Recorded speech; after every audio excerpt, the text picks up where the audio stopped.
आप देख रहे हैं पाक सिंध 24 न्यूज में हूं आपका होस्ट इरफान शेख सक्खर से रिपोर्ट कर रहे हैं मोहम्मद लतीफ मुगल।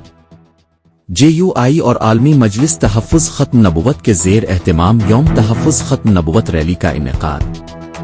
जमीयत उलमा इस्लाम सक्खर और आलमी मजलिस तहफ़्फ़ुज़ ख़त्म नबुव्वत सक्खर के ज़ेर एहतिमाम मदरसा मंजिलगाह से सक्खर प्रेस क्लब तक यौम तहफ़्फ़ुज़ ख़त्म नबुव्वत के हवाले से एक रैली निकाली गई और सक्खर प्रेस क्लब के सामने मुजाहरा किया गया।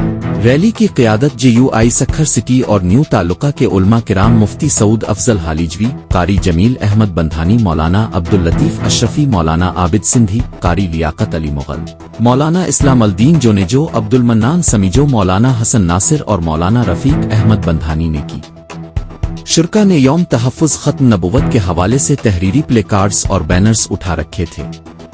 मुकर्रीन ने अपने खिताब में कहा कि ख़त्म नबुव्वत के तहफ़्फ़ुज़ के लिए जान कुर्बान करने को तैयार हैं और ख़त्म नबुव्वत के कानून में किसी किस्म की तब्दीली बर्दाश्त नहीं की जाएगी। उन्होंने कहा कि 7 सितंबर को लाहौर में होने वाली JUI कॉन्फ्रेंस में लाखों शुरका की मौजूदगी कादियानी नवाज ममालिक पर असरात डालेगी। उलमा ने मजीद कहा कि ख़त्म नबुव्वत का तहफ़्फ़ुज़ हर मुसलमान की जिम्मेदारी है और इसरा में हर कुर्बानी देना सआदत समझी जाती है। रैली के इख्तिताम पर मुल्की सलामती, उम्मत मुस्लिमा को दरपेश मसाइल के हल और कॉन्फ्रेंस की कामयाबी के लिए दुआ की गई।